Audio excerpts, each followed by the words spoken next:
오늘 우리에게 주시는 복음의 말씀은 요한복음 1장 1절에서 18절까지의 말씀입니다. 처음에 말씀이 계셨다. 그 말씀은 하나님과 함께 계셨다. 하나님이셨다. 그 말씀은. 그분은 처음에 하나님과 함께 계셨다. 모든 것이 그분을 통해 생겨났다. 생겨난 것 가운데 그분 없이 생겨난 것은 하나도 없었다. 그분 안에 생명이 있었다. 그 생명은 사람들의 빛이었다. 그 빛이 어둠 속에서 빛나고 있다. 그 어둠은 빛을 눌러 이기지 못했다. 어떤 사람이 나타났다. 하나님이 보내신 사람인데 이름은 요한이다. 이 사람이 온 것은 증언하기 위해서였다. 그 빛에 대해 증언하여 자기를 통해 모든 사람이 믿게 하려는 것이었다. 이 사람은 그 빛이 아니었다. 그 빛에 대해 증언하러 온 것이었다. 참 빛이 계셨다. 그 빛이 사람마다 비추신다. 세상 속으로 오고 계셨던 것이다. 세상 속에 그분이 계셨다. 세상은 그분을 통해 생겨났지만 세상은 그분을 알아보지 못했다. 그분 소유의 땅으로 그분이 오셨지만 그분 자신의 사람들이 그분을 곁으로 모셔들이지 않았다.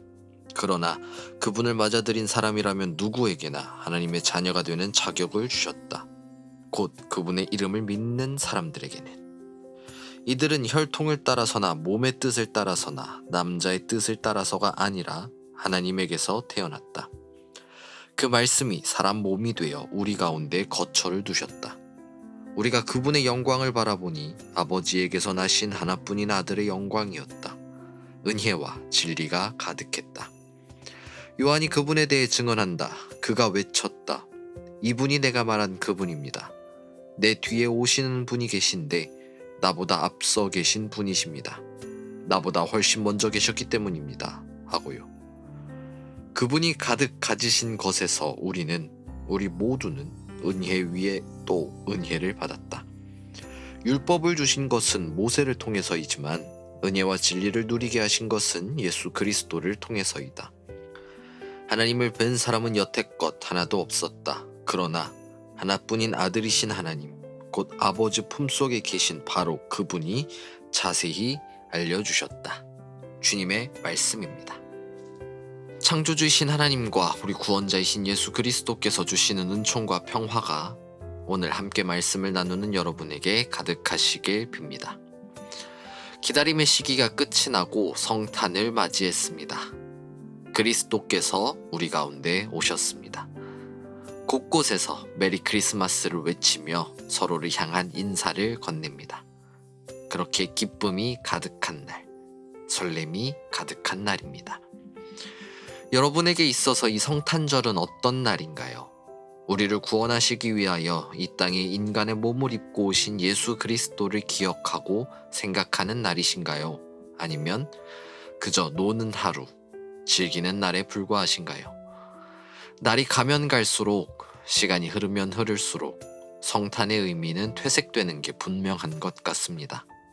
성탄절을 가리켜서 크리스마스가 아니라 홀리데이로 부르는 것을 지적하고자 하는 게 아닙니다.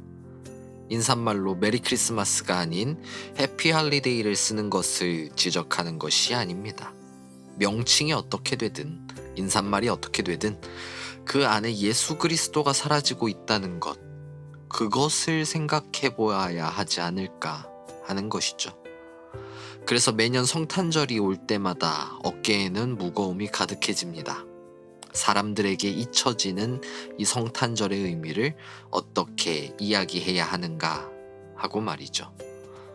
그렇지만 우리는 계속해서 성탄의 의미를 되새겨봅니다. 우리가 잊지 않는다면 그 힘을 원동력으로 삼아 사람들에게 성탄의 의미를 전할 수 있지 않을까 하고 말이죠. 그래서 오늘 우리는 성탄절인 오늘도 함께 말씀을 나눕니다. 세계 곳곳에서 드려지는 성탄절 예배나 미사나 성천례 가운데 함께 부르는 찬양들과 함께 나누는 말씀을 통해서 성탄의 의미를 발견합니다. 그렇게 오늘 우리는 요한복음의 첫 장면을 보면서 함께 성탄의 의미를 찾아보고자 합니다. 오늘 우리가 마주한 요한복음 1장은 로고스 찬가라는 별칭을 가지고 있습니다. 말씀이신 분, 그 로고스를 향한 찬미의 노래로 요한복음은 시작됩니다. 오늘 우리가 마주한 이 로고스 찬가를 보면은 두 가지의 큰 모티프가 등장합니다. 하나는 말씀이고요. 다른 하나는 빛입니다. 그리고 이 빛과 말씀은 모두 오늘 우리 가운데 오신 아기 예수를 가리킵니다. 그분은 말씀이시자 빛이시고 말씀으로 우리 가운데 오셨고 빛으로 우리 가운데 오셨습니다. 로고스 찬가에 나타나는 말씀이 어떻고 빛이 어떻고 이 모든 걸 한 번에 다 이야기하기는 어려울 겁니다. 할 수 있는 이야기, 해야 하는 이야기들이 참 많아지니까요. 그럼에도 성탄절인 오늘 꼭 짚고 넘어가야 할 로고스 찬가의 이야기가 있습니다. 예배의 전통 가운데 성탄절 전례는 24일 밤부터 시작됩니다. 24일 늦은 밤, 25일 새벽, 그리고 25일 낮, 이렇게 세 번의 전례가 성탄절 전례로 드려지는데요. 그렇기 때문에 성탄절의 시작은 25일인 오늘부터가 아니라 24일 늦은 밤, 그 성탄절 밤 전례부터가 성탄절의 시작입니다. 이 밤 전례 가운데에는 구유에 아기 예수를 모시는 예식이 있습니다. 대림절 기간 내내 비어있던 구유에 아기 예수를 모심으로 성탄의 시작을 알리게 되죠. 그리고 성탄절 낮은 오늘 우리가 마주한 로고스 찬가의 이야기를 통해서 우리는 한 가지 중요한 사실을 마주합니다. 구유 안에 계신 그 아기가 바로 말씀이시자 참 빛이신 하나님이시다 하는 사실입니다. 로고스 찬가 속에서 요한복음의 저자는 분명하고 단호하게 선언합니다. 14절인데요. 그 말씀이 사람 몸이 되어 우리 가운데 거처를 두셨다.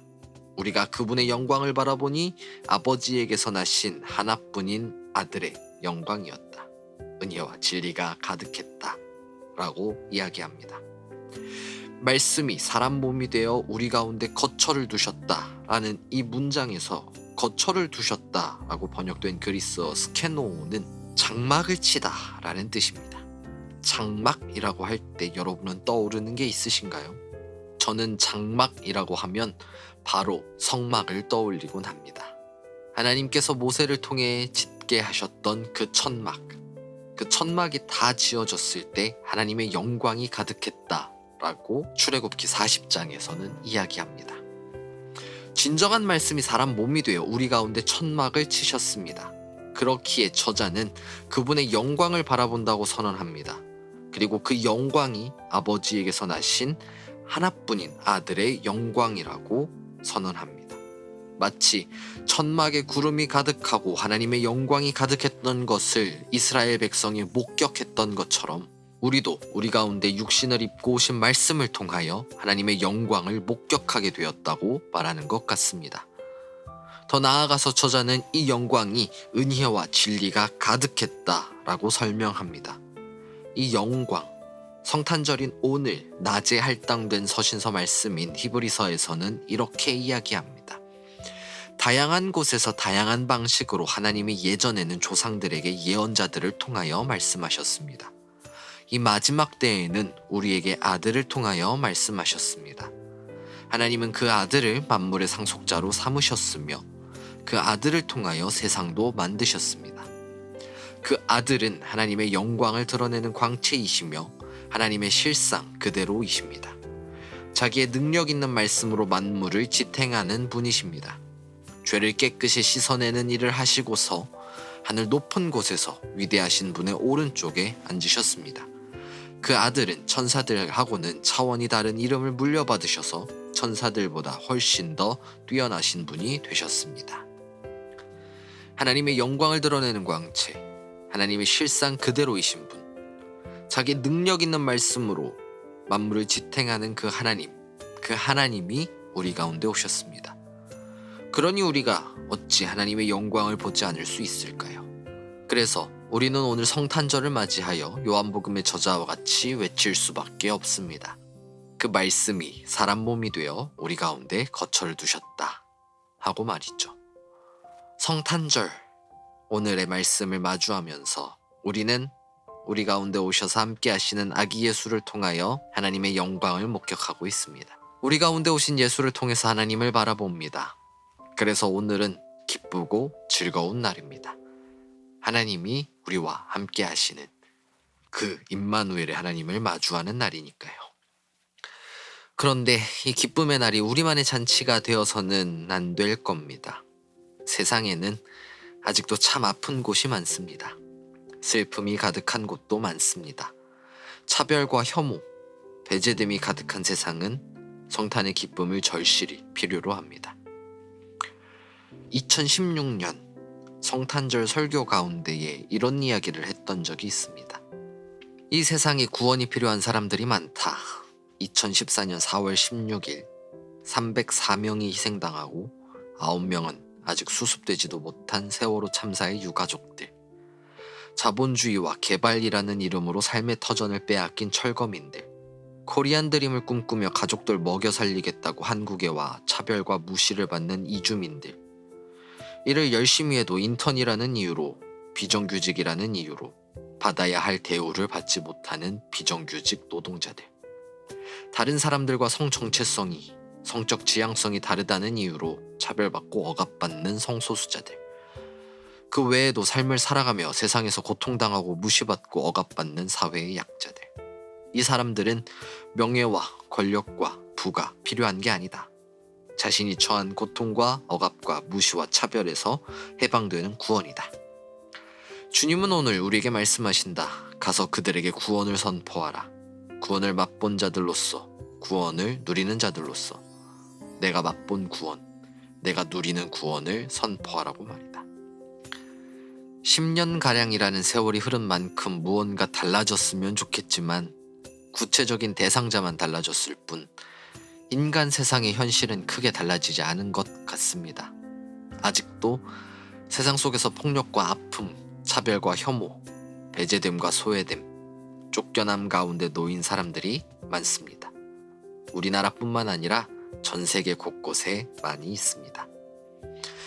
그래서 성탄절인 오늘 우리에게 오신 아기 예수를 통하여 하나님의 영광을 보고 하나님을 바라본 그리스도인들은 이 성탄의 은총을, 기쁨을, 해방과 구원을, 이 아픔이 가득한 사람들, 차별과 혐오 속에 있는 사람들, 배제됨과 소외됨, 쫓겨남 가운데 있는 사람들에게 외쳐야 합니다.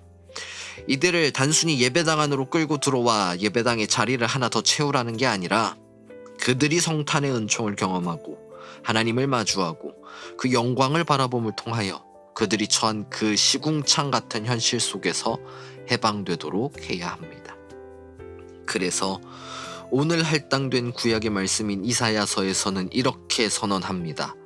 야훼께서 자신의 거룩한 팔을 드러내셨습니다. 모든 민족의 눈앞에서요. 땅의 모든 끝이 우리 하나님의 구원을 볼 것입니다. 라고 외칩니다. 성탄절인 오늘 우리의 모습은 이 예언자의 선언을 현실로 옮기는 것이 필요합니다. 모두가 그 하나님의 손길을 경험하고 구원을 경험하여 샬롬의 상태가 되도록, 그렇게 하나님 나라가 현실 가운데 이루어지도록 해야 합니다. 이런 이야기를 하면 혹자는 제게 묻습니다. 제가 하나님이 아닌데 가능하겠습니까? 하고 말이죠. 맞습니다. 우리는 사람입니다. 연약하고 무너지기 쉬운 티끌에 불과합니다. 그렇지만 우리도 예수잖아요. 예수의 제자들이잖아요. 그렇게 우리도 할 수 있습니다. 불가능하지 않습니다. 예수는 분명하게 이야기했습니다. 나를 믿는 사람은 내가 하는 일뿐만 아니라 더 큰 일도 하게 된다 라고 말이에요. 우리는 할 수 있습니다. 연대하고 함께 웃고 울며 그들과 함께 이뤄낼 수 있습니다. 우리 가운데 하나님이 오셨는데 못할 게 무엇이겠습니까? 그래서 구약의 말씀 가운데 예언자는 이렇게도 외칩니다. 얼마나 사랑스러운가요? 기쁜 소식을 알려주는 사람의 발은 그 발이 산 위에 있습니다. 그는 평화를 널리 알립니다. 좋고도 기쁜 소식을 알려줍니다. 구원을 널리 알립니다. 시온에게 말합니다. 그대의 하나님이 임금으로 다스리신다. 유쾌하게 함께 기뻐 외치세요. 예수로 살아가는 여러분, 예수다운 삶을 통하여 구원을 경험하고 하나님 나라를 경험하도록, 그렇게 하여 샬롬의 삶이 펼쳐지도록 우리가 움직입시다. 성탄의 은총 가운데에 하나님의 영광, 그 하나님을 바라본 자들로서 우리가 움직입시다. 그렇게 아름다운 발이 되어 걷는 우리 가운데 이 기쁨의 성탄의 은총과 함께 모든 지각 위에 뛰어난 하나님의 평화가 그리스도 예수 안에서 여러분의 마음과 생각을 지키실 것입니다. 아멘.